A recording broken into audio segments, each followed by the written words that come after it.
What makes a woman stay in a man's mind, even years after they've parted ways? We're not talking about physical beauty or fleeting seduction tactics. We're talking about something much deeper, more subtle, and above all, unforgettable. Some women leave a mark on a man's emotional memory. Women who, even if no longer around, still show up in his thoughts, his memories, even his dreams. Today we're going to explore 10 essential keys to being that unforgettable woman, but not from a shallow or repetitive approach. We're going to go deep where science, spirituality, and energy connect.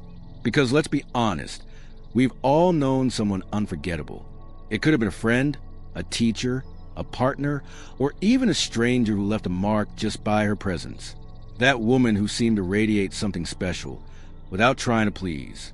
And to understand how that magnetic presence is created, we'll draw on the fascinating work of Jacobo Grinberg, a Mexican neuroscientist and mystic whose research on perception consciousness and the neural field can give us transformative clues.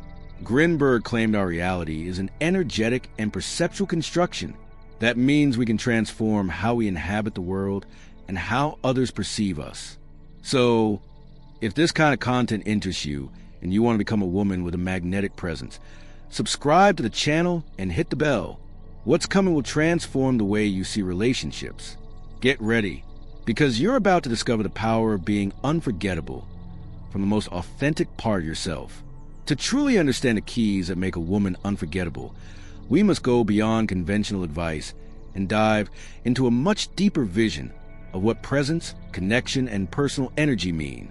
And for that, it's essential to know Jacobo Grinberg. Jacobo was a self-help author or a modern personal growth influencer. He was a Mexican scientist, psychologist, neurophysiologist, and mystic who challenged the boundaries of perception and human knowledge.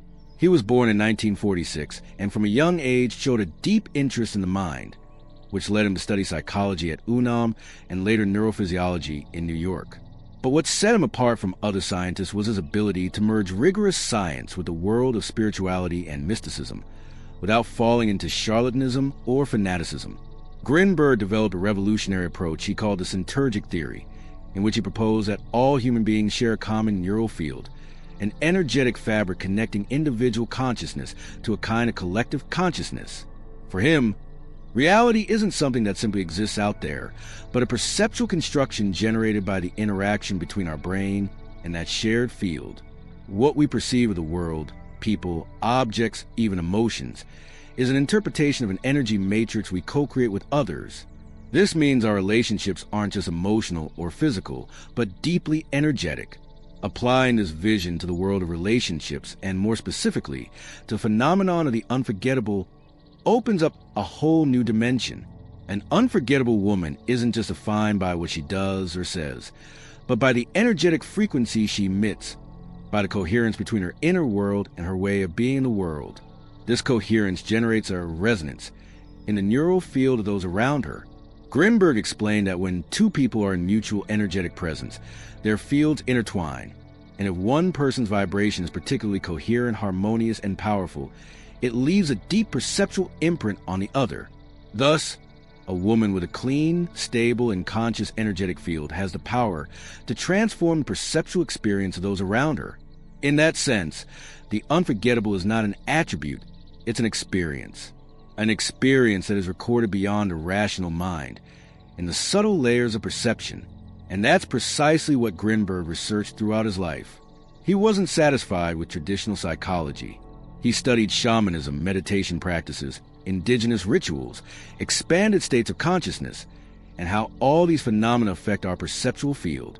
He traveled through Mexico documenting experiences with shamans, healers, and people with psychic abilities, all with the rigor of a scientist, but the openness of a spiritual seeker. His goal wasn't to prove the paranormal exists, but to understand how consciousness works and what role it plays in creating reality. This leads us to a powerful conclusion. If consciousness creates reality, then you can transform how others perceive you by working on your inner energy, your vibrational coherence, your alignment with your deepest truth. And this is where Grinberg becomes essential, because his studies offer us a framework for understanding how a woman can be remembered not just for what she did in a relationship, but for the energetic transformation she caused in her partner's perceptual experience. That transformation being internal and profound, can't be easily forgotten. It gets imprinted in the neural field as a singular and unrepeatable experience. In addition, Grinberg spoke of the potential for expanded perception, a state in which a person is able to perceive subtler aspects of reality thanks to a calm mind, a body and presence, and an open heart. This state can be cultivated. It's not a gift reserved for a select few, but a human capacity that can be trained. A woman who works on her energy, who aligns with herself and cultivates that expanded perception, not only becomes magnetic, but creates a sense of emotional depth that is rare and therefore hard to forget. The impact she has on those around her is not forced or calculated. It flows naturally from her inner state, and that impact is what Grinberg defined as the imprint on the synturgic field. Another key contribution from Jacobo was his understanding of the energetic interconnection between people. For him, every human bond is a network of information transmitted beyond language and physical contact. There's a dance of frequencies, a conversation between fields, where aspects of the other are perceived that cannot be expressed in words. That's why many people remember someone from the past with nostalgia or with an inexplicable feeling, not because of what was said, but because of how they felt in that person's presence. Because what we truly remember is not the event, but the emotional vibration we experienced in that moment. And that vibration depends on the other person's energetic state. Jacobo also warned about distortion in the field.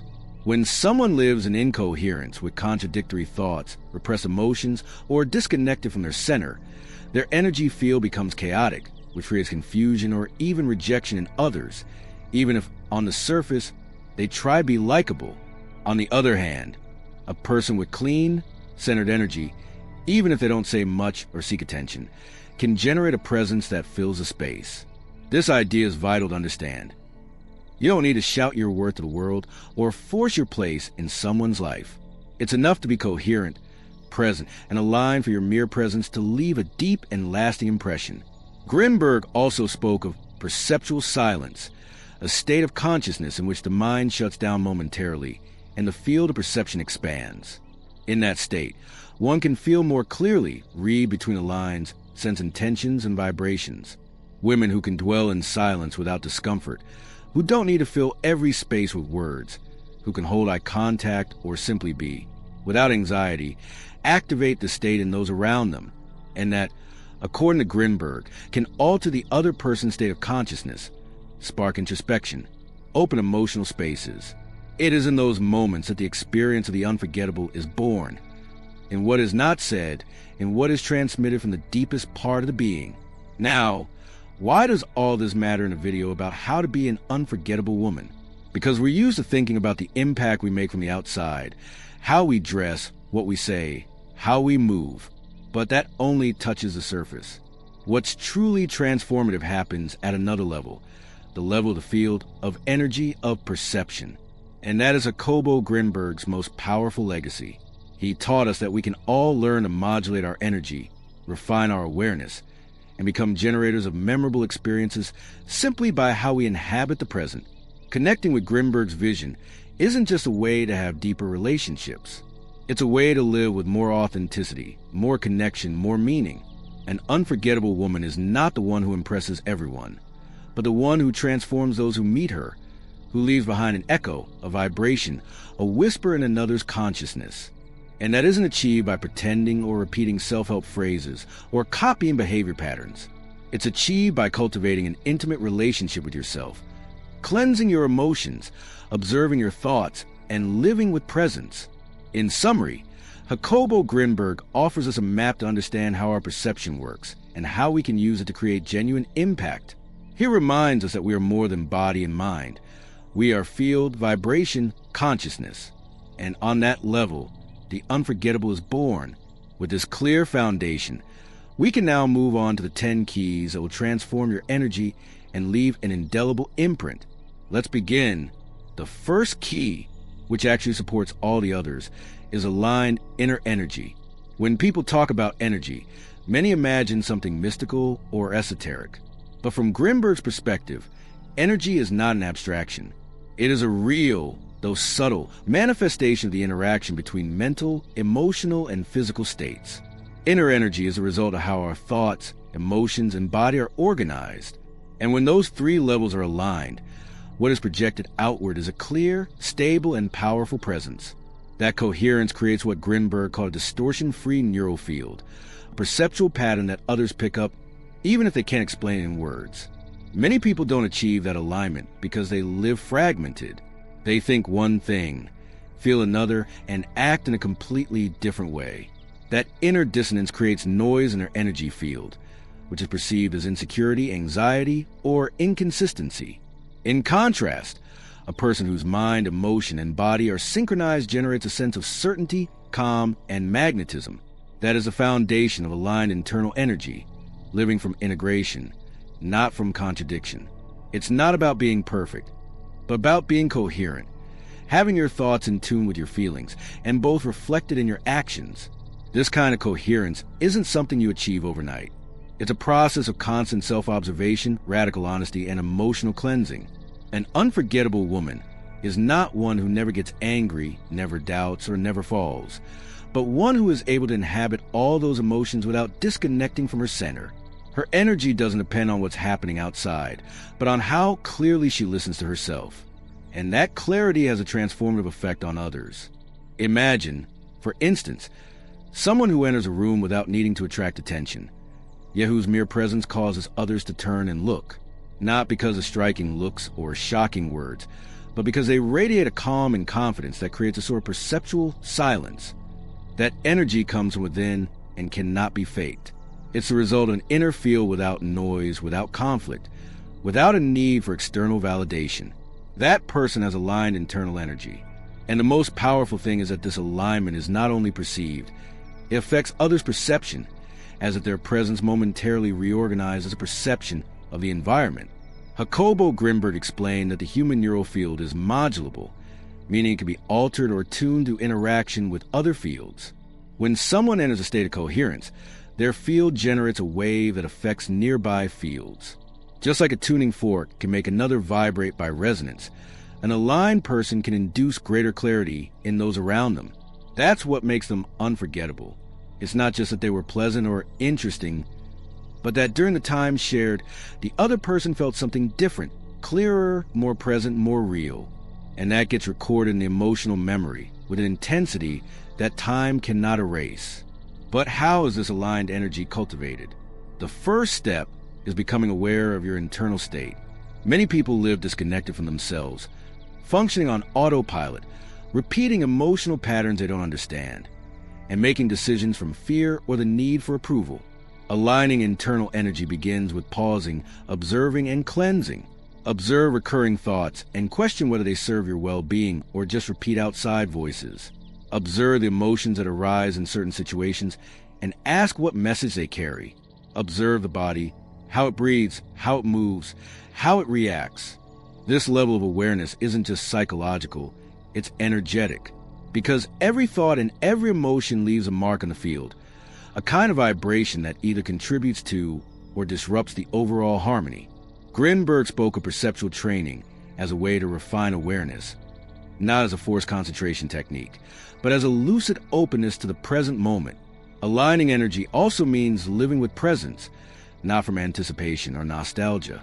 A person who is fully here, now, without dragging past wounds or projecting future anxieties, has a much cleaner energy, and that cleanliness generates attraction. Because deep down, we all long to connect with someone who is truly present, who isn't divided inside, who doesn't need to prove anything. At this point, it's important to understand that unforgettable is not the same as emotional intensity or drama. Sometimes, what we remember most is not the person who brought chaos or passion, but the one whose simple company gave us a feeling of clarity and peace. That experience is rare, and that's why it stays. A woman with aligned energy doesn't need to manipulate, seduce, or control to remain in someone's memory. Her mere way of being, of looking, of listening, creates a different emotional experience, and that leaves a mark. Grinberg also warned that many people have an internal field contaminated by borrowed thoughts, by ideas that don't belong to them but that they repeated since childhood, by unprocessed emotions still active in the background. Aligning energy also means letting go of what no longer serves, clearing the field of emotional and mental residue, releasing stories that have already fulfilled their cycle. A woman who has done that inner work becomes light, clear, and centered. And that makes her magnetic because people intuit, though they can't explain it, that her presence doesn't weigh, that she doesn't come to burden, demand, or blame. She comes from her center, and that brings relief. This kind of energy also affects how others feel about themselves in her presence. Many people remember someone not only for who they were, but for how they made them feel. And that feeling is often a projection of the other's internal field. An aligned woman creates in the other a sense of connection with their own truth, not because she says it out loud, but because her coherence allows the other to touch their own coherence. That's why, even after years, someone can remember that person clearly, the one who made them feel more like themselves. It's not that they miss her romantically or physically. They miss the state she allowed them to inhabit. Ultimately, this first key is not a technique or a strategy. It's a way of living. Aligning internal energy is a commitment to authenticity, to emotional cleansing, to present moment awareness. It's living without masks, without forced roles, without trying to be liked at the expense of personal truth. And that integrity has a vibration that the neural field of others picks up clearly. That vibration is not forgotten, because it wasn't a person that left a mark. It was a fuller experience of consciousness lived through her presence. So if there's a first step to becoming unforgettable, it's not changing your appearance or learning impactful phrases or following outside advice. It's turning inward and beginning to align.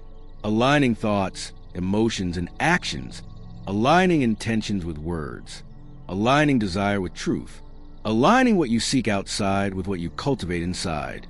That alignment is a frequency, and high frequencies are not forgotten, not because they shine brighter, but because they resonate deeper. With this first key clear, we can move on to the next, because when your internal energy is aligned, everything else starts to fall into place naturally. And from that foundation, authenticity becomes possible. Ready for key 2? With aligned internal energy as a base, it's possible to begin revealing an even more powerful quality: authenticity, not as a pose or a slogan, but as a state of being deeply connected to personal truth. This is the second key to what makes a woman, and truly any human being, unforgettable, radical authenticity. When we speak of radical authenticity, we're not simply referring to being yourself, as is often repeated superficially. We mean an authenticity that has been worked on, dug into, confronted, a way of inhabiting life that doesn't negotiate with the false or adapt out of fear. An authenticity that comes from deeply knowing who you are, what you feel, what you want, and acting accordingly, even if that means not being understood, not being accepted, or not being liked by everyone. Many people want to be unforgettable, yet behave through imitation. They mimic ways of speaking, dressing, attitudes they think will be more appealing or attractive. But what is imitated, no matter how polished, doesn't generate deep resonance. What truly impacts the other is the experience of being in front of someone who allows themselves to be without masks, costumes, or filters. Someone who doesn't change their essence to fit in. That experience is rare and therefore valuable. And as with all rare and valuable things, it stays in the memory beyond time. Jacobo Grinberg spoke of an essential concept, the field of potentiality. In his synergic theory, this field represents the original space, undistorted by the brain's interpretation, where all possible information about reality resides. It is the field of what is, before being limited by what we believe it should be. For Grinberg, the closer someone lives to that field, the more authentic their experience of the world becomes. A woman acting from her radical authenticity is, without knowing it, tuning into that field.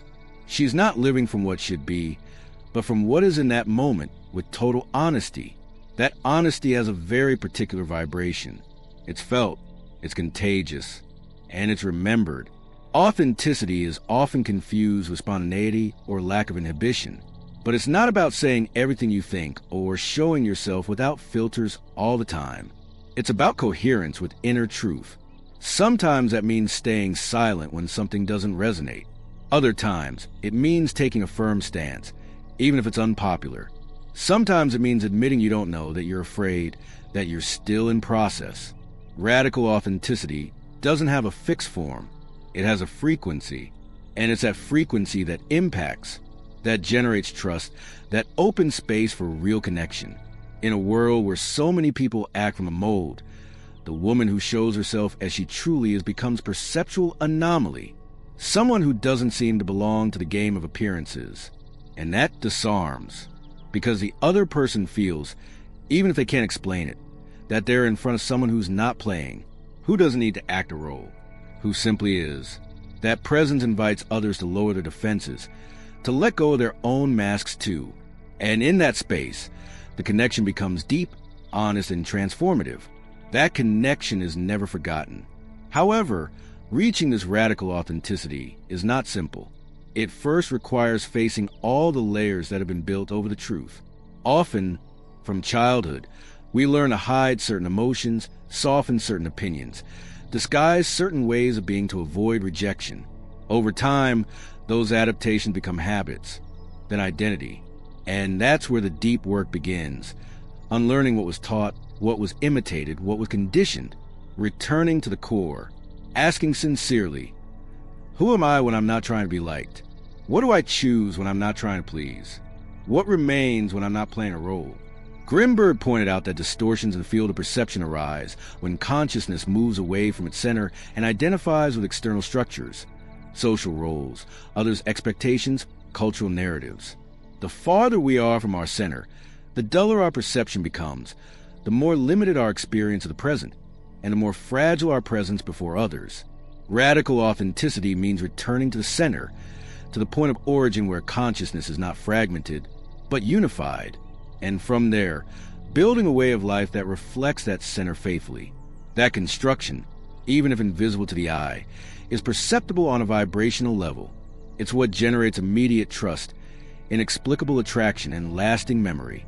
A woman who allows herself to inhabit her authenticity doesn't need to compete, compare, or justify herself.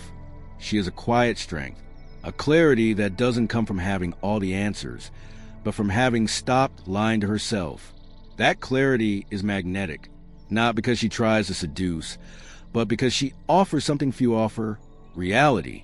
In a time when most people only show an edited version of themselves, being real is revolutionary, and what's revolutionary always leaves a mark. In this sense, being unforgettable is not about impressing, but about impacting from the truth.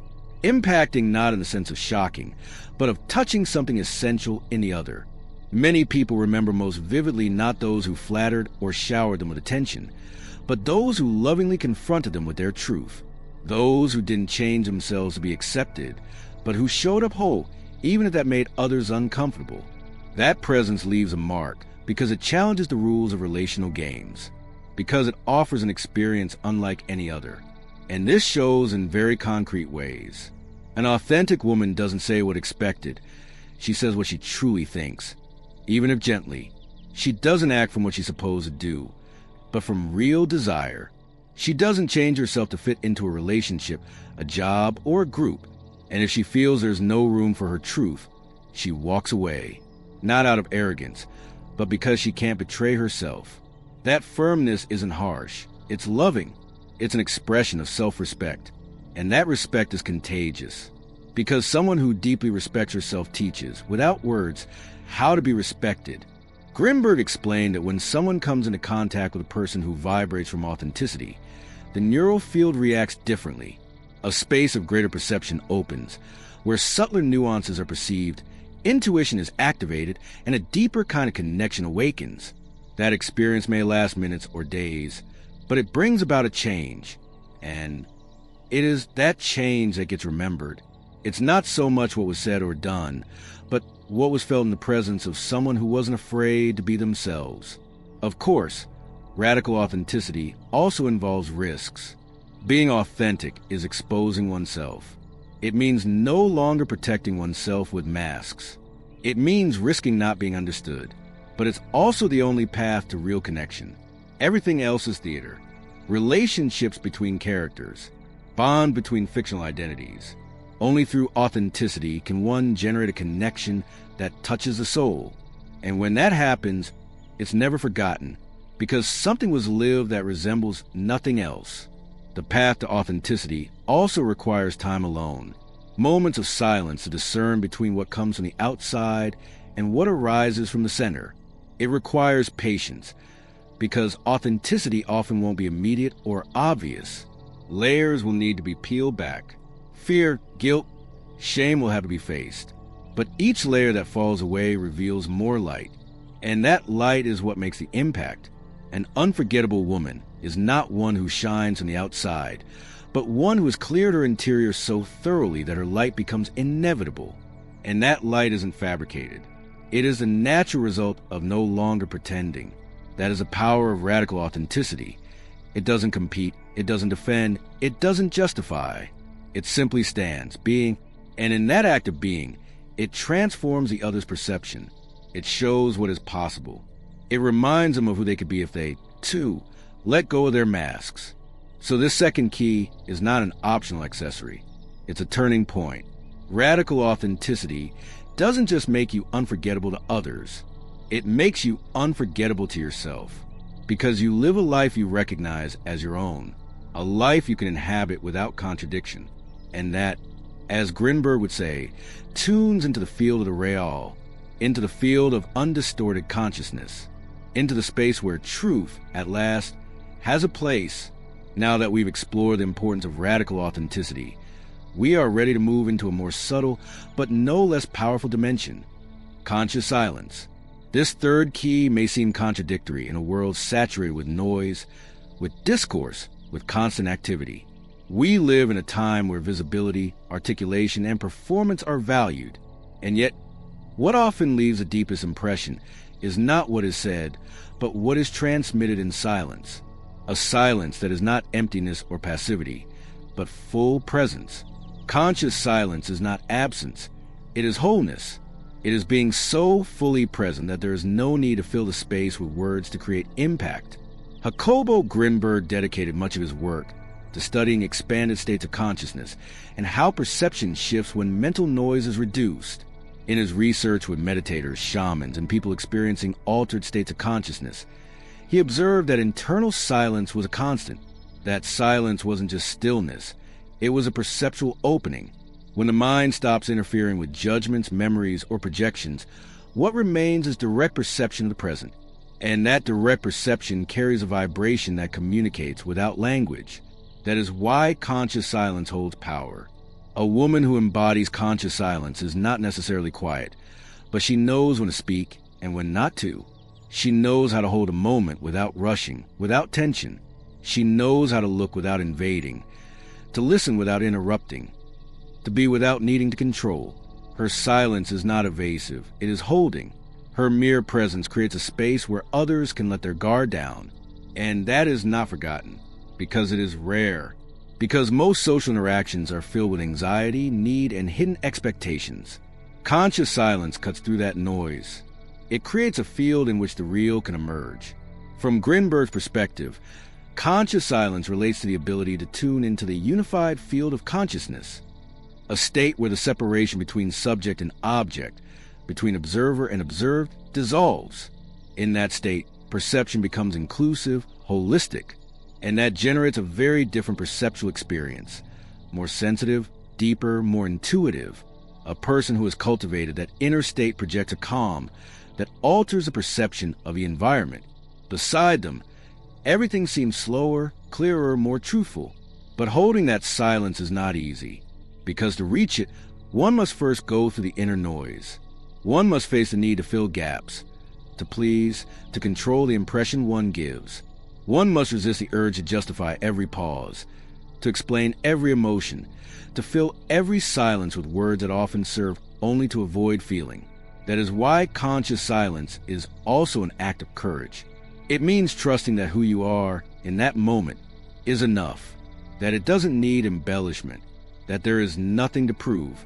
An unforgettable woman may be so precisely because she knew how to remain silent in a moment when everyone expected words, because she held a gaze calmly when the other needed to feel seen, because she didn't interrupt an emotional process, but accompanied it from her center. Those moments of silent presence are etched into memory differently from any speech, because they don't speak to the mind, they speak to the body, to the heart, to the consciousness, and that transcends time. This silence is also deeply respectful. It respects the other's rhythm, their inner space, their need to process. A person who has developed conscious silence doesn't need to resolve another's discomfort with phrases. She doesn't fear emotional discomfort. She can be there, steady, present, breathing, without trying to change anything. And in that space of respect, of pause, the other can transform, can understand themselves, can heal. That is the strength of silence. It doesn't push, it doesn't demand, it doesn't explain, it simply holds. Grinberg said that in deep silence, the essential is revealed, because words, useful as they are, also distort. They name, separate, label. Silence, on the other hand, allows for direct experience, and it is there that the authentic is revealed. That's why cultivating conscious silence doesn't just make you more perceptive of others. It also connects you to yourself in a much clearer way. In silence, truth appears. Sometimes uncomfortable, sometimes liberating, but always transformative. This kind of silence also has a sensual dimension, not necessarily in the sexual sense, but in its ability to intensify sensory perception. When someone is fully present in silence, their body emits subtler signals. Deeper breathing, a more open gaze, a more relaxed posture. All of that communicates. And it communicates far more than words. Some silences feel like hugs, others like invitations, others like shelter. And that is something remembered by the body, not the mind. It is remembered because a moment of shared truth was lived. However, many people fear silence. They associate it with discomfort, with lack of connection, with absence of interest, and so they feel it. But someone who has done the inner work of inhabiting their own silence no longer fears that of others. They understand that silence is not emptiness. It is possibility. It is a threshold. It is a space where the unexpected can arise. And that understanding completely changes the dynamic of any relationship, because it turns shared time into something more sacred, more present, more real. An unforgettable woman doesn't need to be talking all the time to be present. Her energy inhabits the space even when she says nothing. Her gaze speaks more than many speeches. Her ability to be without needing to intervene creates a sense of depth that lingers, because in that silence, the other can meet themselves, can see their reflection, can feel, maybe for the first time, truly heard. Grinberg spoke of direct experience as a state in which the subject stops separating themselves from the object in a human relationship. That happens when two people are so present that they stop presenting themselves as characters. They simply are, and that shared being often occurs in silence, not because they avoid speaking, but because words are no longer necessary. Everything is said in the way of being, in the quality of the moment, in the vibration of the encounter. Cultivating conscious silence is a path that requires practice. It's not about forcing yourself to be quiet, but about learning to inhabit your inner space without fleeing, to sit with yourself without needing stimulation, to tolerate the void as a fertile space, not as a hole that must be filled. And over time, that habit transfers into relationships. One learns to stop interrupting, anticipating, projecting, learns to be, and to truly be is the rarest and most powerful thing one can offer in a human relationship. That kind of presence is not forgotten, because it transforms, because it leaves a mark that cannot be explained, but that remains. Because in a world where everyone talks, someone who knows how to be silent becomes an oasis, a mirror, a mystery, and mysteries, by their very nature, are never forgotten. They stay spinning in the mind and heart. They keep beating in the memory of the one who was once touched by their depth. Conscious silence is not withdrawal. It is not coldness. It is a form of love. A love that does not need to possess, that does not need to dominate, that does not need to show off. A love that observes, that understands, that allows. A love that trusts that the moment is enough, and that when the moment is lived in total presence, it becomes engraved like a rare jewel, like an eternal instant. So this third key doesn't just help you become unforgettable to others. It helps you be at peace with yourself. Because someone who can be silent without fear has already overcome many of the inner battles that keep others in constant noise. That peace is transmitted, and it is appreciated. Now I want to propose something different. Imagine you're in front of someone you deeply love, but you cannot speak. You can only communicate through your gaze, your energy, your silence. What would you convey? What would you want that person to feel? Leave it in the comments. It doesn't matter if it's a phrase, a sensation, or a scene that comes to mind. Let's read and feel those silences full of truth together. The most moving or authentic responses will be part of the closing of a future video. Because sometimes the most powerful things are not said, they are felt. After having explored the power of conscious silence, the silent presence that speaks without words, it is time to dive into a quality that many seek, few understand, and that, when it arises from authenticity, becomes absolutely unforgettable, unlearned charisma. This is the fourth key that turns an ordinary presence into something that leaves a deep mark, something not easily forgotten. Unlearned charisma is not studied or copied. It has nothing to do with communication techniques, inspirational speeches, or a polished image. In fact, many charismatic people are not even aware of their magnetism, and that is precisely what makes them so powerful. Unlearned charisma rises from an inner coherence so clear, so honest, so stable that the body, the voice, the gestures, even the silence communicate from the same place, the center. Jacobo Grinberg spoke in his enturgic theory about field resonance, a fundamental idea for understanding why some people impact us just by being present. According to his view, each individual generates a neuronal field, an energetic pattern that emits information. That field is not limited to the physical body. It projects into the environment and interacts with the field of others. When someone lives in coherence, that is, when their thoughts, feelings, and actions are in harmony, their energetic field vibrates more clearly, more steadily, without interference. And that generates resonance. The other, upon entering contact with that coherent field, experiences a sense of clarity, of relief, of authenticity. It is an emotional, sensory, and energetic experience all at once. That is what true charisma creates. Not the shine of someone trying hard to be seen, but the quiet strength of someone who doesn't need to prove anything. An unforgettable woman doesn't have charisma because she studied how to attract attention, but because she lives from a clean, aligned, and genuine center. That presence is perceived as truth, and truth always creates impact. Many people believe they are not charismatic because they are not extroverted, eloquent, or charming in the traditional sense. But unlearned charisma has nothing to do with that. In fact, some of the most magnetic people are quiet, reserved, or even shy. Their charisma isn't in what they do, but in where they do it from. Their energy is not scattered in the pursuit of approval. It is centered, gathered, concentrated in their own axis, and that radiates. Sometimes with intensity, other times with subtlety, but it is always felt. This kind of charisma can't be manufactured. It is cultivated, but not designed. It doesn't come from imitation. It arises as a natural consequence of a well-developed inner life. A life where the emotional field has been cleared, where one's own shadows have been confronted, where coherence has been chosen over being liked. That invisible work is what gives charisma its irresistible strength, because it isn't made to seduce, but to express a real vibration.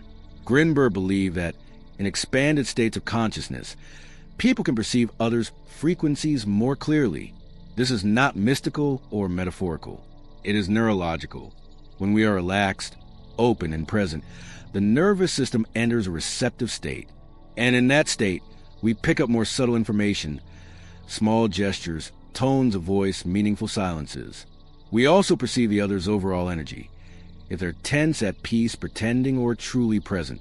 That's why, when someone emits a coherent, stable, and authentic frequency, the environment notices, even if no one can explain why. That is the root of charisma that cannot be learned. It is important to understand that this kind of charisma does not seek to please, and that is exactly what makes it irresistible. In a world where almost everyone is trying to be liked, the one who doesn't need to stands out, not from arrogance, but from calm, from a confidence that is not defensive, but natural, from the certainty that there is nothing to prove. That confidence can't be faked. It is a direct result of having built a solid relationship with oneself. A woman with unlearned charisma may go unnoticed by those who only look at the surface, but she always leaves a mark on those who connect from a deeper place, because what she transmits is not an image, but a vibration, and that vibration has a direct effect on the other's field. It can awaken inspiration, admiration, desire, or simply a feeling of peace, but it always creates something, and that something is what makes her hard to forget. Unlike learned charisma, which may be attractive but fragile, unlearned charisma is stable. It does not depend on mood or the audience or circumstances. It comes from within. It holds itself. And because of that, when encountered, it feels like something solid, trustworthy, real. And that, in a time where everything changes so fast, is deeply memorable. This kind of charisma also carries an enigmatic quality. It can't be fully figured out. It doesn't follow rules. It can't be reduced to a formula. And that mystery adds depth, because what can't be fully named keeps spinning in the mind. It becomes part of the imagination. It is remembered not only for what it was, but for what it made one feel. That's the kind of impact that lasts. The one lived beyond reason. Now then, for this charisma to emerge, one must stop performing, stop representing oneself as a character, stop measuring every gesture to provoke an effect. That requires great courage, because it means trusting that who you are is enough. It means showing your own contradictions, holding someone's gaze even while vulnerable, speaking from truth even if it doesn't guarantee being understood. But it is in that surrender, in that exposure to real self, where true magnetism is born, because there is nothing more attractive than someone who is fully present with themselves. Grinberg spoke of field modulation as a process by which one can train consciousness to be clearer, more receptive, more stable. And that training has concrete perceptual effects. A person who has worked on their perception, who has learned to be silent, to be authentic, to align their energy, emits a coherent pattern. And that pattern is not only perceived, it is felt. Sometimes as an expansion in the chest, a deeper emotional openness, a feeling of safety. Other times as an inexplicable pull, but always as a distinct experience. Unlearned charisma, then, is not a technique. It is a consequence, a natural manifestation of a cultivated inner state. It's not about seeming charismatic, but about being so deeply connected to oneself that the environment simply responds to that frequency. And it responds because it finds something rare in it, truth. An unforgettable woman doesn't need everyone to remember her, but those who do remember her deeply, because she didn't leave behind an image. She left an experience of clarity, of coherence, of presence, and that once lived, transformed perception. It creates a resonance in the other's neural field that remains, not as an idea, but as an emotional imprint. This charisma also inspires, because when someone is genuine, they give others permission to be as well. When someone doesn't hide, it activates in others a desire to show up too. That's why being near someone with this kind of charisma isn't just attractive, it's liberating. And that shared experience of freedom is one of the most memorable things one can live. In short, unlearned charisma is not taught, not forced, not imitated. It is revealed. And it is revealed when energy is aligned, when authenticity is integrated, and when conscious silence has cleared internal noise. Then, without warning, a presence emerges that transforms. That creates impact without effort. That marks without touching. That remains without insisting. And that kind of presence is, by definition, unforgettable. Now, let's explore a quality just as powerful, but often misunderstood: beauty. Not superficial beauty, but the kind that is perceived even with closed eyes. We'll speak of vibrational beauty. This is the fifth key to being an unforgettable presence. A key that completely dismantles traditional concept of beauty, which no longer hold when we understand how human perception works from a deeper perspective, like the one Jacobo Grinberg proposed. When beauty is discussed, most people automatically think of physical traits, harmonious features, correct proportions, youth, fashion. But vibrational beauty has nothing to do with that, or rather, it doesn't depend on it. There are people who meet none of the traditional beauty standards, and yet are magnetic. There are people who might go unnoticed in a photo, but in person shine in an inexplicable way. The opposite also happens. Visually attracted people who quickly lose their charm in person because their energy doesn't support the image they project. What Grinberg helps us understand is why this happens. Human perception is neither objective nor purely visual. It is energetic. In synergic theory, Grinberg explained that the brain does not perceive reality as it is, but construct it based on the information received from a neural field. This field is not limited to the physical senses. It picks up frequencies, vibrations, patterns of coherence, or distortion. Perception, then, is not limited to what is seen, and this has a direct and revolutionary implication. Beauty is also perceived vibrationally. That is, what a person radiates from their inner state translates, consciously or unconsciously, into how they are perceived by others. Vibrational beauty is the result of a clean, ordered, peaceful energy field. It is the expression of inner energy that has been worked on, healed, aligned. A woman may not meet any traditional beauty standard and yet be profoundly attractive because her presence transmits harmony, authenticity, gentle strength, or even mystery. That vibration is picked up by the other's perceptual field and generates a positive emotional experience. That experience is remembered far more than external appearance. And conversely, a person desperately trying to meet certain beauty ideals but whose energy is filled with insecurity, rigidity, or anxiety may be visually attractive in a picture, but energetically uncomfortable in person. This explains why many people who try to improve their physical appeal never truly feel seen or valued, because they haven't worked on their internal vibration. And on the most subtle level of perception, where true connection happens, that is evident. An unforgettable woman is almost always one whose beauty goes beyond the visual. Her energy field has a harmony that is felt, a softness that doesn't overpower or demand, a light that doesn't blind but endures. That beauty is born from inner work, from deep acceptance, emotional calm, unforced confidence. It's not a fabricated beauty, but a cultivated one. It's not found in a mirror, but in the soul. Grinberg noted that when the neural field is in coherence, perception is amplified, not just outwardly, but inwardly. That is, we begin to see and feel ourselves more clearly. Vibrational beauty then also has a direct impact on self-esteem. When someone has worked on their internal vibration, their relationship with themselves changes. It becomes more loving, more compassionate, deeper. And that manifests in posture, in tone of voice, in the way they look. The whole body becomes an expression of a beauty that doesn't depend on aesthetics, but on energy. This type of beauty doesn't need to be shown.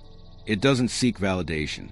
It doesn't rely on makeup, hairstyle, clothing, though it may include all that, but it doesn't need it, because its strength comes from somewhere else. It is the beauty that arises when someone is at peace with themselves, when there is no inner war, when there is such deep acceptance that the vibration emitted is love, not romantic love, nor love for others, self-love in a state of presence. That love becomes a frequency, and that frequency is what others perceive as beauty. There are many examples of people whose vibrational beauty made them unforgettable, even without being considered physically extraordinary. They can be artists, leaders, teachers, friends, even strangers who passed through our lives for a moment and left an inexplicable sense of light. What we remember about them is not their appearance, but what they stirred in us. A feeling of calm, of inspiration, of attraction beyond logic. That is what leaves a mark, and that is what remains. To cultivate this vibrational beauty, there is no need to change what is seen, but rather what is felt. And that involves several levels of work. First, emotional cleansing, releasing guilt, shame, resentments. Every retained emotion creates density in the field. Sometimes a person feels heavy or dull, not because of what they do or say, but because of what they haven't released. Energetic work begins there. Letting go of what we no longer are. Then comes internal alignment. Thoughts, feelings, and words must be in sync. That coherence creates harmony. And harmony, in the perceptual field, is beauty. The body is also fundamental, not in aesthetic terms, but in energetic ones. A body that is present, cared for, respected, consciously inhabited, radiates a different vibration. Movement, breath, posture, all speak of the inner state. Often, What we perceive as beauty in another person has to do with how they inhabit their body.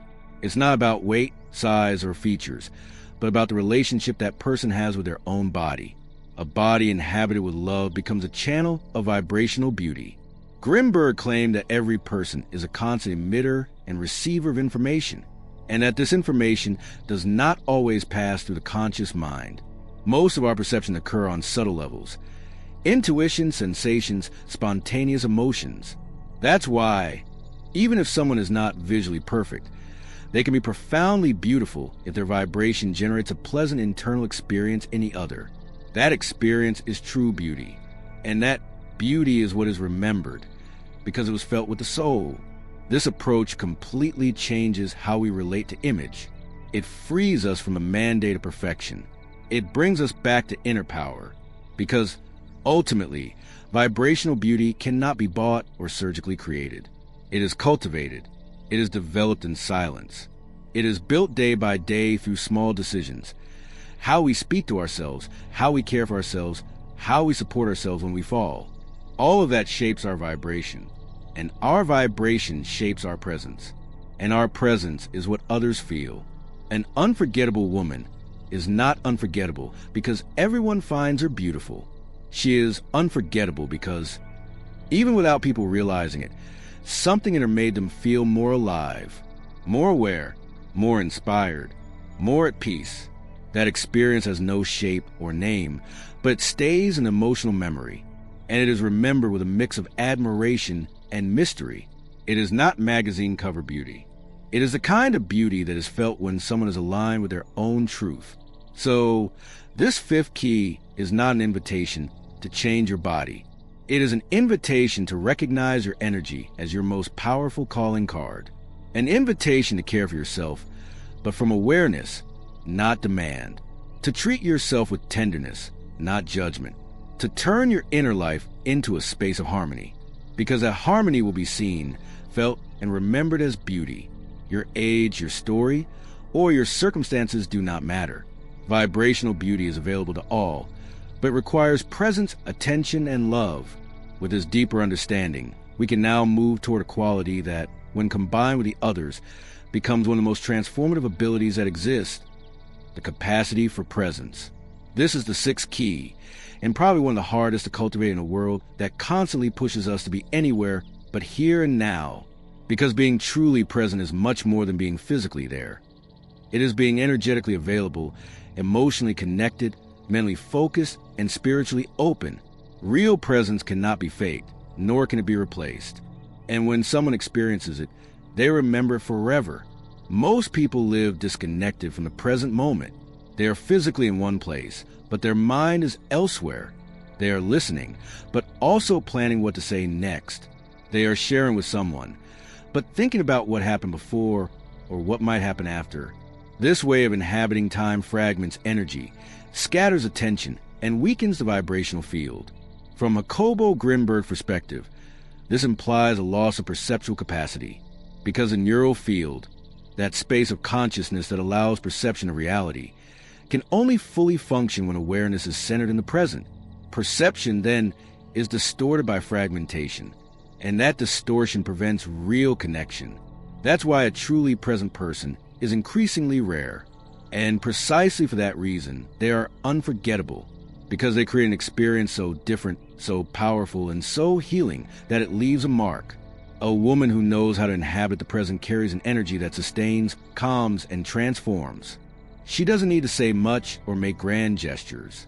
Her very presence creates a field of clarity in which the other can relax, open up, and feel seen without judgment. The capacity for presence implies, first of all, being connected to the body, not from the image, but from the sensation, the breath, the heartbeat, the weight of the body on the ground. Being present is feeling the body in space, not being up in the mind, not being out in the expectation of the other. But here, occupying one's own axis, this bodily anchoring is what allows energy to stabilize.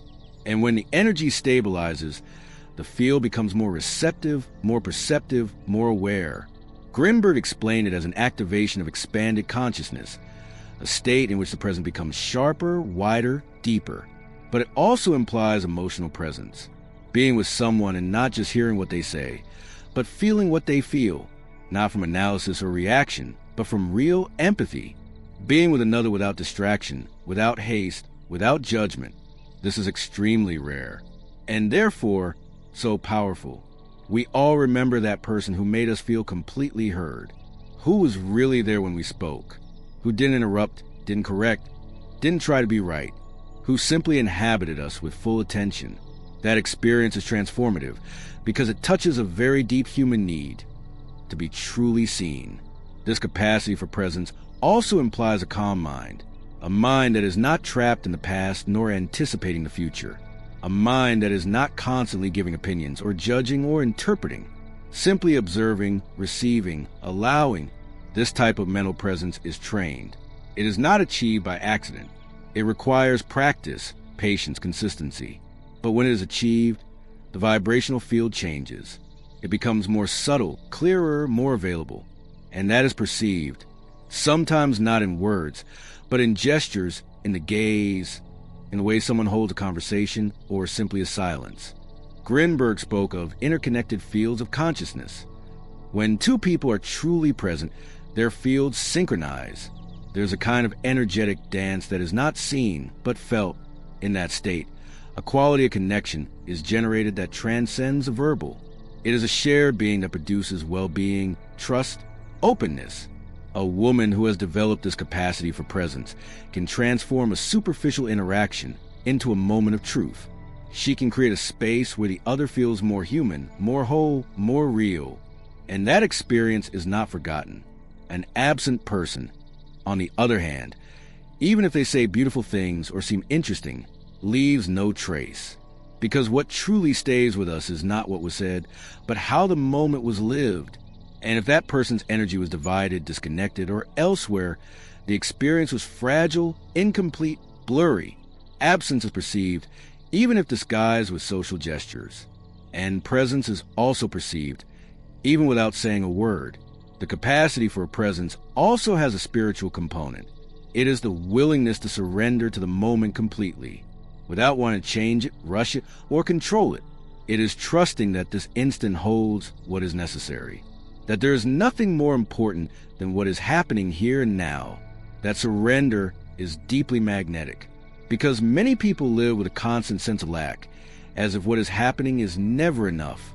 A present person, on the other hand, emits the vibration of fullness, of sufficiency, of surrender to the moment, and that is contagious, and it is appreciated. But to reach this level of presence, much inner work is needed. One must clear the interference. Fear, the need for approval, mental hyperactivity, self-demand. One must learn to be with oneself without external stimulation, to tolerate emptiness, silence, stillness. One must unlearn the urgency to produce, to solve, to control. Being present is an act of humility. It is accepting that the moment already is, and that our task is not to change it, but to inhabit it. When a woman embodies this key, her presence becomes medicine, not because she has answers, but because she knows how to hold the mystery of the present. Not because she knows what to say, but because she knows when to be silent. Not because she has all the tools, but because she does not need to defend herself. Her way of being generates trust, and that is more valuable than any skill, because trust is the first step toward all deep connection. Grinberg explained that when someone accesses a state of expanded consciousness, it's not that they see new things. It's that they see the same things with more clarity, with more truth. Being present is that seeing the other without filters, without projections, without defense, and allowing the other to see us too. It is an emotional exposure that requires courage, because in the present, one cannot act. One can only be, and that shared being, even for seconds, creates an intimacy that no physical gesture can equal. That's why this key is central. Because all the others, aligned energy, authenticity, charisma, vibrational beauty, become truly impactful only when they are in service of real presence. A powerful energy is useless if one is not available for the moment. Authenticity means nothing if awareness is elsewhere. Charisma is meaningless if it's just a mask with no connection. Presence is what ties everything together, what gives meaning. What turns who we are into a shared experience? An unforgettable woman is not the one who impresses from afar, but the one who, when she is with you, is fully with you, without distraction, without rush, without filters. Her attention is a gift, and her way of inhabiting the moment becomes a reference. After being with someone like that, you begin to notice how absent others are, and that contrast is impossible to ignore. Cultivating this presence requires training, but above all, it requires love. Love for the moment, love for what is, love for oneself and the other. Because only someone who truly loves herself can surrender completely to the moment without needing to escape. That surrender is what is felt, and what is remembered. Pause. Take a deep breath. Ask yourself in silence, am I truly present in my life? Or am I just surviving between to-do lists, memories, and futures that haven't arrived yet? In the comments, tell me about a time when someone made you feel 100% present. Or maybe a time when you managed to be totally present with someone and that changed something between you. The most honest or touching stories will be mentioned in the next video, because we all need to remember what it feels like to be truly here. And if this key made you reflect, like and share this video with someone you love. Maybe they need your presence now more than you imagine. After exploring capacity for presence, that ability to be fully with yourself and with others, without distraction or rush, we are ready to open an even deeper door, perhaps the most challenging for many people, but also the most human, the most real, the most transformative. The seventh key to being unforgettable is powerful vulnerability. Vulnerability and power. Two words that often seem to contradict each other. We've been taught that being vulnerable means being weak, that it's exposing ourselves to rejection, criticism, abandonment, that strength lies in protecting ourselves, in not showing too much, in always staying in control. But this idea, while understandable in emotionally unsafe environments, is incomplete. True vulnerability is not weakness. It is an expression of honesty, depth, and courage. And when it comes from a solid inner center, it becomes one of the most powerful acts that exist. Jacobo Grinberg, in his research on consciousness in the neuronal field, proposed that our experience of reality is mediated by how open we are to ourselves and to others. Perception, that subjective experience of what we call reality, is not just made up of sensory stimuli, but also internal states. When a person opens emotionally, their neuronal field becomes more permeable, more available. In that openness, a deeper resonance with the other's field takes place. In other words, when someone shows up sincerely, a more direct, more human, more transcendent channel connection is created. That is powerful vulnerability.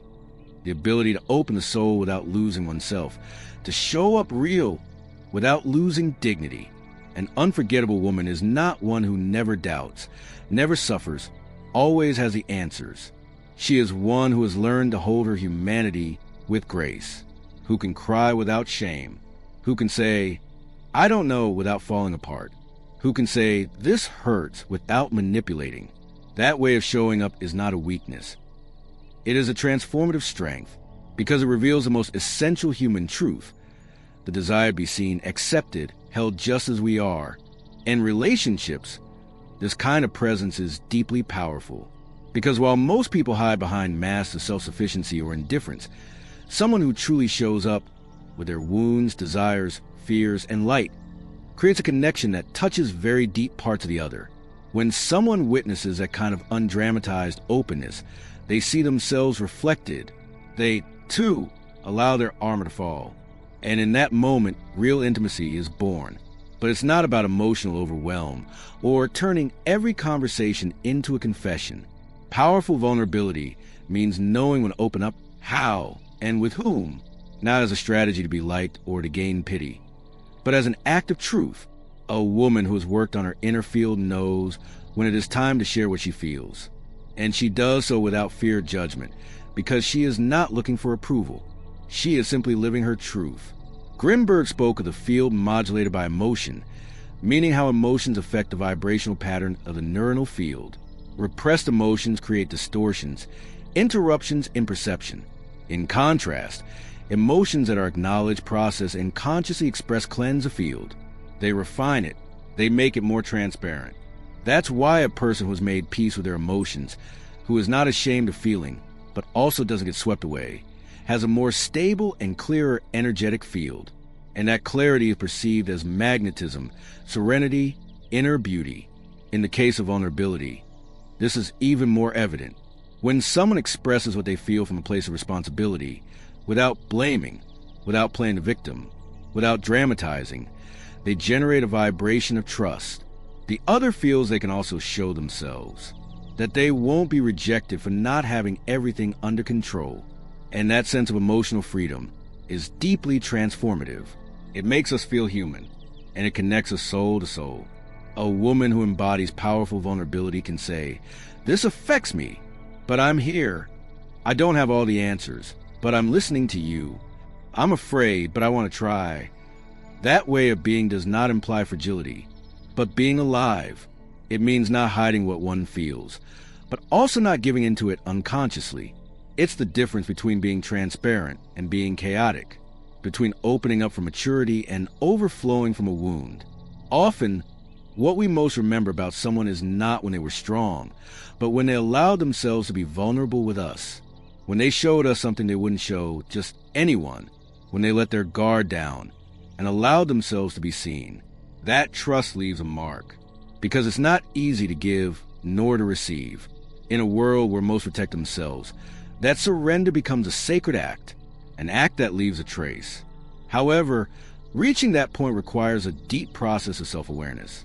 First, to recognize one's own emotions. Many people are not vulnerable simply because they don't even know what they feel. They are disconnected from themselves. They live from the mind, ignoring the body, the heart, the soul. Returning to feeling is a first step, and not just any feeling. Sincere feeling, not emotional automatism.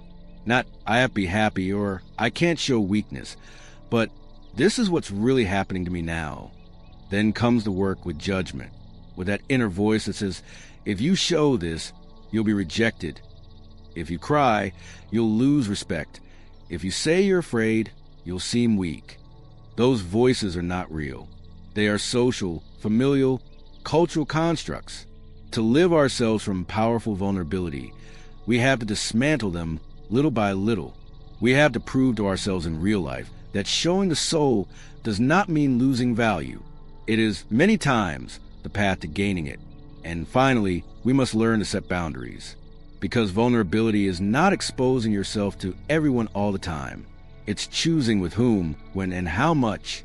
It's knowing that you can open up and also retreat, that you can show what you feel and still protect yourself. That combination is what makes it powerful, because it's not given from lack, but from choice, from dignity, from awareness. Grinberg explained that consciousness expands when we stop resisting what is, and resisting our emotions is resisting ourselves. Vulnerability is a channel for that expansion. It allows us to accept who we are in this moment, without needing it to be different. It connects us with the whole. And from there, connection with the other becomes more real, deeper, more transformative. An unforgettable woman is often the one who, instead of avoiding a difficult conversation, sits in front of the other and says with her heart in her hand, "This is what I feel." She doesn't say it to manipulate. She doesn't say it to be rescued. She says it because she knows that only in truth can something authentic be built.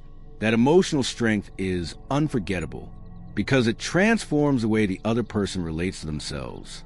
Because it invites a new way of connecting, without masks, without games, without the need for perfection. This kind of vulnerability also protects us because when it's expressed with clarity and maturity, it works as a filter. It repels those who cannot or do not want to live in truth, and it draws in those willing to support each other with authenticity. It's no coincidence that the deepest and longest lasting relationships are born from moments of shared vulnerability, from those conversations that, although uncomfortable, reveal who we really are. And here's the key: powerful vulnerability is not for everyone, not because someone is special, but because not everyone is ready to receive it. That's why it also becomes an act of natural selection. Whoever can hold your truth deserves to stay. Whoever can't will leave. And that's okay. because it's not about showing the wound, but about sharing the scar, not about shouting the pain, but allowing someone to see it, not so they can heal it, but so they can honor it. In this way, vulnerability becomes a bridge, not a hole, a tool for connection, not a sign of weakness. And those who know how to use that bridge build memorable bonds, because real vulnerability is never forgotten. It's felt, it's kept, it's treasured. With this seventh key understood and embraced, we are ready to move into an even subtler dimension, one in which connection is not sought, but embodied through a deep bond of the transcendent. Embodied spirituality, our eighth key, not an ethereal, theoretical, or world-disconnected spirituality, but one expressed in every gesture, every word, every breath. A spirituality that doesn't need to be explained, because it is perceived, because it is lived, because it radiates. In many cultures, spirituality has been separated from the everyday. It has been relegated to temples, rituals, or abstract beliefs. But embodied spirituality doesn't require creeds, dogmas, or external symbols. It is a way of being in the world. It is the awareness that every action, no matter how small, can be an expression of the soul. It is the presence of the transcendent in the simple. It is living with purpose, with connection, with reverence for life. And that way of inhabiting the world has a vibration that can be felt even without words. Jacobo Grinberg, through his synergic theory, developed a profoundly spiritual vision of consciousness, though he never strayed from his scientific training. For him, the neuronal field was not just a network of bioelectrical connections, but a portal to a greater reality, a unified field of consciousness where everything is interconnected. The experience of spiritual was not, for Grinberg, something mystical in an esoteric sense, but a deeper and more direct way of perceiving. In his studies with shamans, meditators, and people living in an expanded state of consciousness, he documented how that connection with the other, with what lies beyond the visible, altered perception, energy, even the body, embodied spirituality, then is not an ideology. It is a vibrational state, a frequency, and like all frequencies, it is perceived.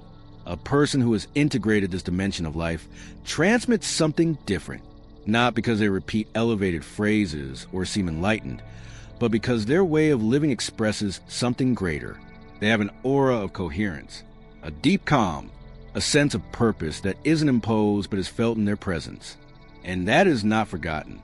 A woman with embodied spirituality doesn't preach. She radiates. She doesn't need to convince.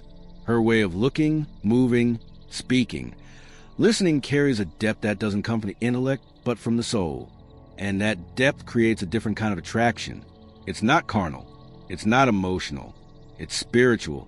It's the kind of attraction that makes others want to rise, to expand, to connect with something higher, because her presence is a reminder of what we all long for, to live with meaning, to live with connection, to live with truth. But this spirituality is not evasive. It doesn't hide in an ideal world. It is fully rooted in the earth, in the everyday, in the concrete, in human relationships, in challenges, in the body. That's why we speak of embodied spirituality, a spirituality that comes down into the body, that becomes action, that manifests in how we face life.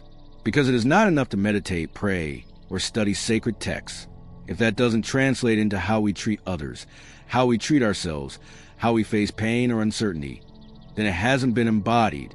A woman who has embodied her spirituality can be silent without discomfort, because her silence is full of presence. She can sit with someone in pain without needing to fix it, because she understands that deep transformation can't be forced. She can listen to a story of rage or fear without judgment, because she has learned to embrace her own shadow. Her spirituality doesn't make her escape the world.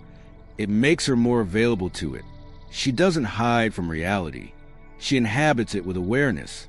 Grinberg spoke of consciousness as a plastic, moldable structure capable of expanding or contracting according to a person's internal state.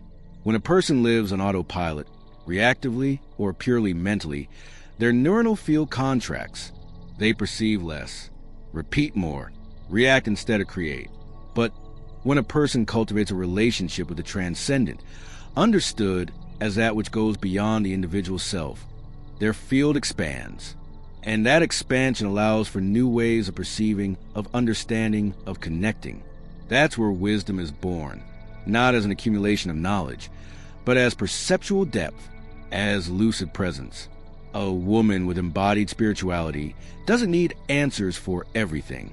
Her wisdom is not based on certainty, but on connection. She can say, "I don't know," without shame. She can hold uncertainty without losing peace. She can see beauty where others see only chaos, because her perception isn't limited by the immediate. It is open to the invisible, and that completely changes how she is with others. She no longer seeks to control, to save, to manipulate.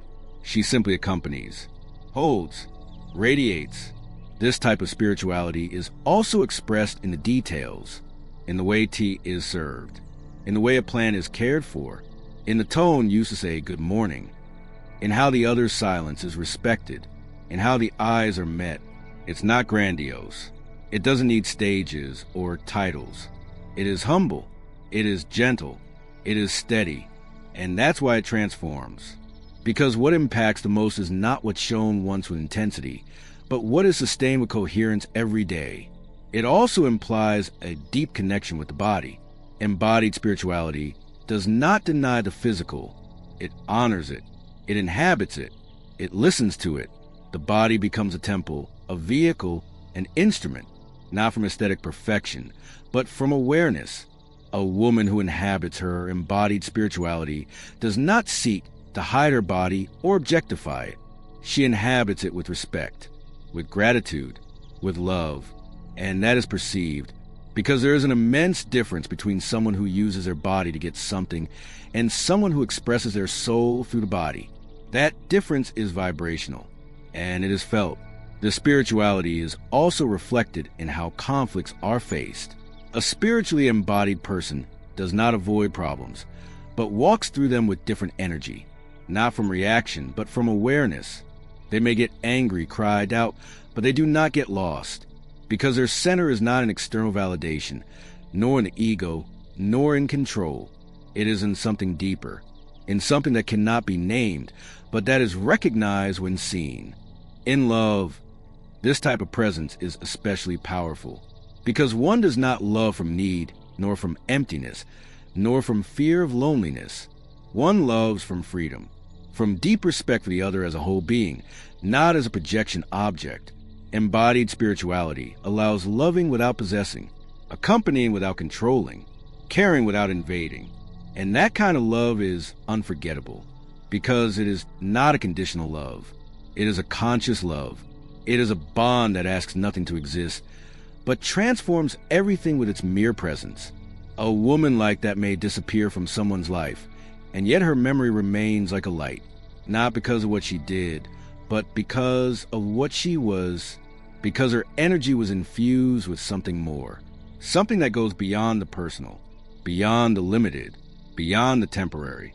That is what truly leaves a mark, a vibration that touches the soul, a presence that reminds you of your own divinity, your own possibility to live from a higher place.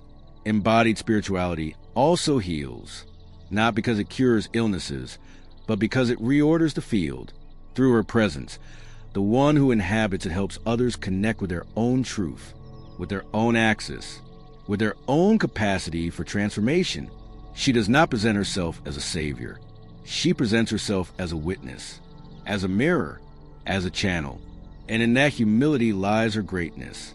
Grinberg said that the unified field of consciousness is not a theory. It is a perceptual reality that is experienced when the noise of the self is turned off, when identification with the mind, emotions, and roles is transcended.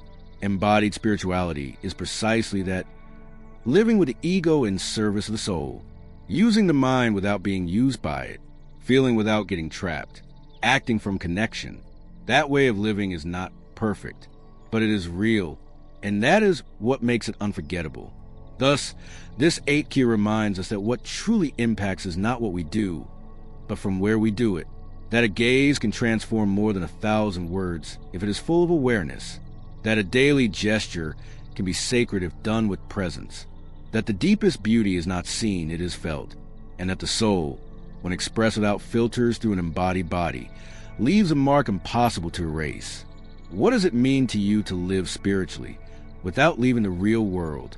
Do you have a practice or habit that connects you to yourself and brings you back to the present? Even in the midst of chaos?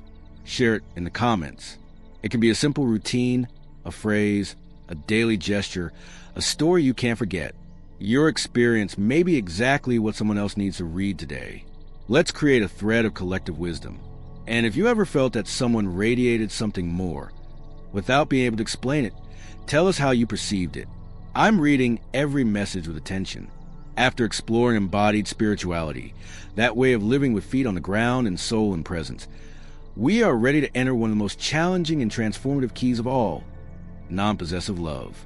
This is the 9th key that makes a woman unforgettable, and anyone who decides to love from a place of inner freedom.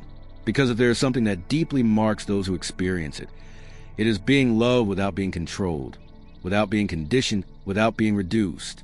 Non-possessive love is a kind of bond that does not seek to imprison, but to liberate, and that is why it leaves a very different mark. A mark that remains, even when the physical presence is no longer there. Most of us have grown up with an idea of love tinted by possession. To love means my partner, my man, my woman, my relationship. Emotional control, demand, and the need to ensure the other's permanence as proof of love are normalized. Attachment is associated with intensity and dependence with passion, but all of this is not love. It is fear in disguise. It is insecurity turned into a bond. And for that reason, although these relationships may seem intense, they are rarely unforgettable for luminous reasons. They leave marks, yes, but they're usually marks of pain, of lost freedom, of lack of air. Non-possessive love, on the other hand, is an experience that expands, that elevates, that transforms without invading. Jacobo Grinberg proposed that human bonds, like everything in the universe, occur in energy fields. Each person has their own neural field, but when relating, those fields intertwine. They modulate each other. When a person connects from the fear of losing, their field generates distortions. It transmits anxiety, need, control, and those distortions alter the other's perception, creating discomfort, pressure, closure. In contrast, when a person connects from freedom, their field remains clean, open, available, and that generates a completely different emotional experience, that of being loved unconditionally, of being seen without being possessed, of being accompanied without being invaded. A woman who loves without possession is not indifferent. She is not cold. Quite the opposite. Her love is deep, present, constant, but it does not demand, does not cling, does not dissolve. She knows how to stay and also how to let go. She knows how to say, I love you, and also say, you can leave if that's what you need. Her love is not a contract. It is a gift. And that way of loving is unforgettable because it is not like the usual. It does not generate fear or dependence, but gratitude and expansion. It feels like fresh air, like sacred space, like a home that doesn't enclose, but protects. This kind of love is not born from sacrifice, but from awareness. It's not about denying oneself or resigning desire. It's about understanding that the other does not belong to us, that they are a universe in themselves, that they are not here to complete us or to fill our emptiness, that their freedom is as sacred as ours. Grinberg said that individual consciousness expands when it stops identifying with the ego, and the ego in relationships shows up mainly as possessiveness. I need you. I want you just for me. Without you, I am nothing. All those phrases come from a fragmented self that believes love consists in retaining. But the soul knows something else. That real love doesn't trap, it frees. An unforgettable woman is often one who knew how to love with that freedom, who didn't seek to control the story, but to live it with intensity and honesty, even knowing it might have an end, because she understood that what mattered was not how long it lasted, but how present she was while it lasted. That kind of bond leaves a different mark. It's not remembered with destructive nostalgia, but with reverence. One doesn't cry for what was lost, but honors what was possible thanks to that shared freedom. But to reach this kind of love, one must have walked a deep inner path. One must have faced the fear of loss, of abandonment, of loneliness.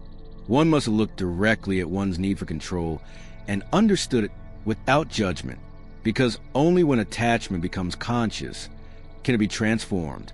Non-possessive love is a result of deep self-love, of a healthy relationship with oneself. When the other is no longer needed to fill a void, then one can choose a love from a cleaner, more mature, freer place. And this love is also more stable, because since it's not based on need, it doesn't shake with every change. Since it doesn't depend on the other acting as expected, it adapts, it flexes, it renews. It is a love that breathes, that doesn't suffocate, that doesn't trap. Grinberg spoke of reality as a network of interactions between fields. Non-possessive love is, in that sense, an interaction between energetic fields that recognize each other, that accompany each other, but do not merge. Each maintains its integrity, its autonomy, its path. And from there, the connection becomes deeper, because it's not based on fear, but on choice. A woman who has embodied this key can love with intensity, with devotion, with tenderness, but she doesn't lose her center. She doesn't stop being herself to support the other. She doesn't change to keep the bond. And if she feels her freedom is being compromised, she knows how to withdraw with dignity, because she understands that to love is not to renounce oneself. It is to find a way to grow together, without ceasing to be who we are. That way of loving is unforgettable, because it is healing, because it allows the other to feel free within the bond. And that freedom is immediately associated with a feeling of truth, of emotional safety, of respect. This kind of love also has the power to elevate, because it doesn't demand, it inspires. It doesn't limit, it uplifts. When someone loves without possession, they become a mirror of the other's soul. They help them see themselves, recognize themselves, grow, not through criticism or demand, but through loving presence. And that kind of companionship is rare. And that's why it becomes sacred. There's also a spiritual component in non-possessive love, because it implies trust. Trusting that the bond will be what it must be. Trusting that the other will walk their path. Trusting that if something ends, it's not because it failed, but because it fulfilled its cycle. This way of loving is based on a deep understanding of impermanence, on the acceptance that everything changes, and that love is no exception. But instead of suffering because of it, one celebrates, because one understands that every shared moment lived in freedom is a miracle, a gift, an opportunity to awaken. A woman who loves like this can say goodbye without closing her heart. She can walk away without resentment. She can remember without attachment, because her love was not a trap. It was a path. And paths, when walked with awareness, are not forgotten. They are integrated. They are appreciated. They become part of the other's soul. This kind of love also teaches. It teaches the other to love better, to not repeat control patterns, to not confuse intensity with manipulation, to not see the other as property. Many people, after having been loved in this way, can no longer return to possessive relationships because they have tasted freedom. They have felt what it is to be loved unconditionally, and once that is experienced, everything else feels poor. Grinberg said perception expands when we stop identifying the world as a threat. Non-possessive love is a perceptual expansion experience. It allows us to see the other as they truly are, not as we wish they were. It allows us to see ourselves from a more generous place. And it allows us to experience love as a state of being, not as an emotional transaction. This ninth key is not easy to embody, because it goes against many cultural, family, and social mandates. But those who manage to integrate this way of loving not only transform their relationships, they transform the lives of those around them. They become living examples that love can be freedom, that depth does not require attachment, that true connection needs no chains, and that, in a world so marked by fear, is an act of emotional revolution. Thus, non-possessive love is not just a way of relating. It is a way of being, of existing, of feeling. And those who embody it leave a different mark. A mark that doesn't hurt, doesn't demand, doesn't tighten. A mark that caresses, that inspires, that reminds a soul what is possible when love is freed from fear. With this key deeply integrated, we reach the last of this journey, a key that closes a circle with wisdom and reveals that sometimes The most unforgettable thing about someone is knowing how to disappear in time. The ability to disappear is as little understood as it is necessary. Because, paradoxically, one who knows how to leave with awareness leaves a much deeper mark than one who clings without measure. Disappearing does not mean fleeing, nor escaping, nor abandoning impulsively. It is not cutting ties without responsibility, nor creating emptiness out of resentment. Disappearing, in the context of this key, means knowing how to withdraw in time, understanding when a presence ceases to contribute and begins to distort, knowing when the cycle has ended, even if the heart still feels, having the wisdom to let go before being forgotten through routine or disinterest. It is a high, conscious, and dignified farewell. And precisely for that reason, it leaves a deep mark. Because when someone leaves at the right time, when there's still light, when there is still gratitude, their absence becomes a subtle presence, a living memory. Jacobo Grinberg proposed that every energy field has a cycle, a beginning, a development, a closure. Forcing the continuation of an experience when its field has begun to dissolve creates distortion, suffering, confusion. From his view, everything perceived is structured energy, and when that structure no longer responds to the present, the wisest thing consciousness can do is let go, let the field reorganize, honor what was, allow it to transform, and move forward with a clean field. Permanence is not a virtue if it prevents evolution. Sometimes, the most loving thing we can do for ourselves and for the other is to disappear. An unforgettable woman is not one who insists on staying when there is no space. She is the one who knows how to leave before becoming a shadow of what she once was, who is not afraid of absence, because she knows her mark does not need a body to remain. Her energy, her way of being, her presence while there already left a mark. She does not need to insist, to demand, or maintain a bond that has fulfilled its purpose. That dignified, conscious, and loving withdrawal is one of the most powerful acts that exist, because it not only protects the other, it protects herself. This ability to disappear is deeply linked to the awareness of detachment, not as indifference, but as acceptance of impermanence. Everything changes, everything ends, everything transforms, and one who understands this from the soul no longer fears closing cycles, because they know that in every ending there is a new seed. They know that life takes nothing away. It simply reorganizes it. The woman who has integrated this wisdom does not cling to what no longer flows. She recognizes the symbolic death of a bond as a natural part of the process. She does not force continuity. And so, when she leaves, she does it leaving light. This attitude requires great inner work. It requires having transcended the fear of loneliness, the fear of being forgotten, the fear of not being enough. It requires trusting in one's own worth, beyond constant presence in the life of the other. And, above all, it requires having lived each moment with total surrender. Because only one who has truly been there can leave without debt. One who has loved consciously does not need to stay to justify their love. Real love is not measured by permanence, but by depth. And if that depth existed, then even absence will have weight. Even silence will speak. Even distance will resonate. Grinberg spoke of resonance fields. A vibration, when intense and coherent, continues resonating even after the source that emitted it has ceased. The same happens with people. If someone lived authentically, with aligned energy, with presence, with free love, their disappearance does not erase their effect. On the contrary, it amplifies it. The mind, body, and heart of the other continue vibrating at that frequency. That is a true energetic imprint. And that imprint is not achieved by staying longer. It is achieved by knowing when it is time to close. A woman with this ability does not threaten to leave. She does not use her departure as emotional manipulation. Simply, when she feels her energy no longer adds, that her presence is no longer received or the space is no longer fertile, she withdraws in silence, with respect, with gratitude. She does not need to justify her leaving with conflicts, nor create drama to feel validated.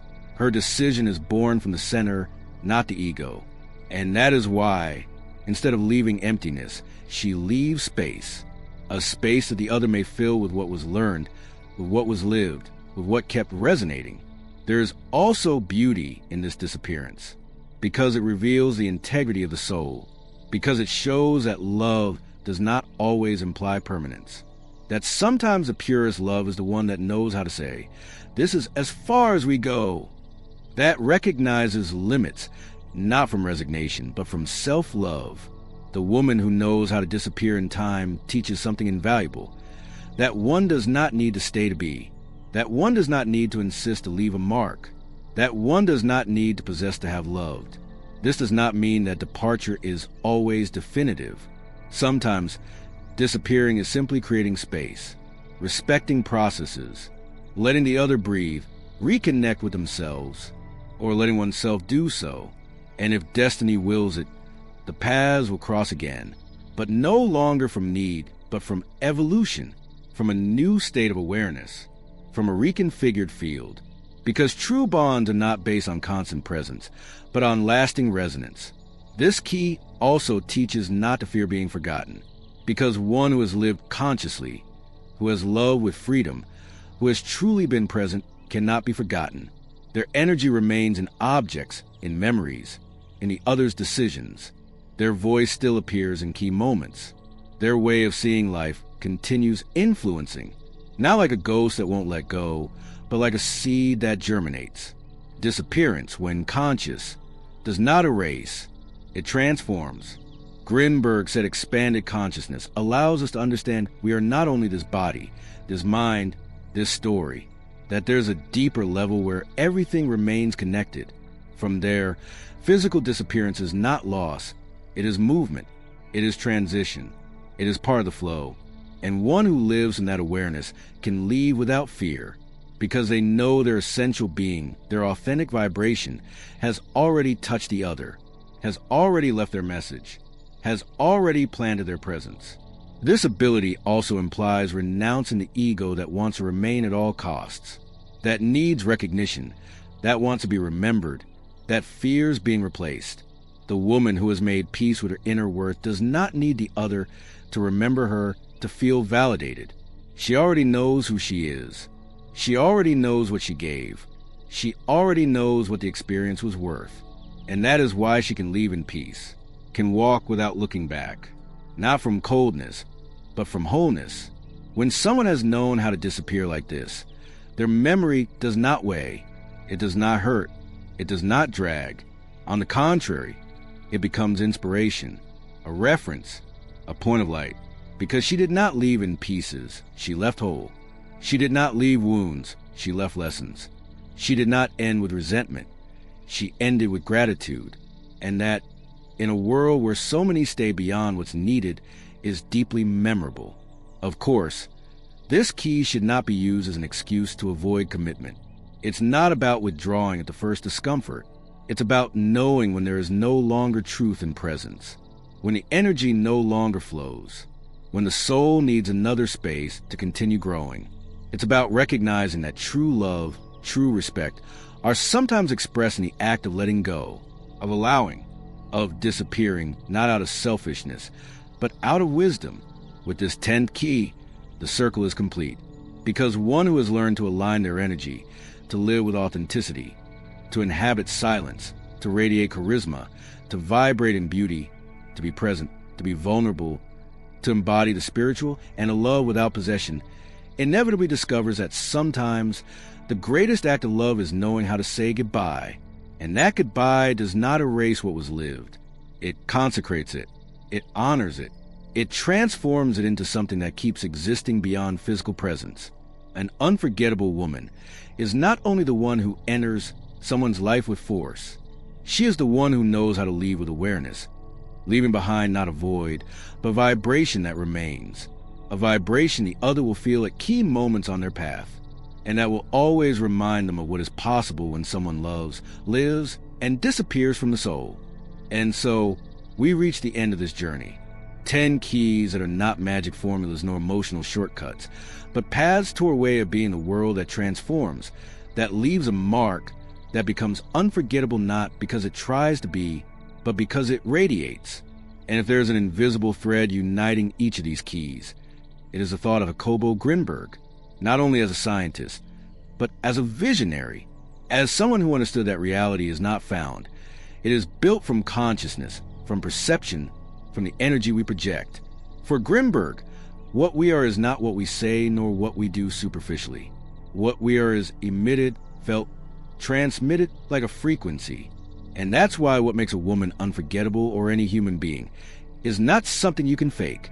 It's their vibrational coherence, their attunement with the mystery of the universe, their ability to live from the soul, not from fear. Being unforgettable from this perspective is not about having a perfect life, nor maintaining a polished image, nor collecting external validation. It is about having cultivated an inner state of clarity, of presence, of truth, a vibration that, when it comes into contact with others, transforms them, awakens them, leaves them with something they cannot explain in words, but feel deeply. That's why, when remembering what we've shared on this journey, it's important to understand that each of the keys we've explored is not isolated. All are part of the same frequency, the same attunement with life. We began with aligned internal energy, that invisible but essential foundation. When thought, emotion, and action are in harmony, the energy field stabilizes and creates a feeling of solidity and magnetism that others perceive without knowing how.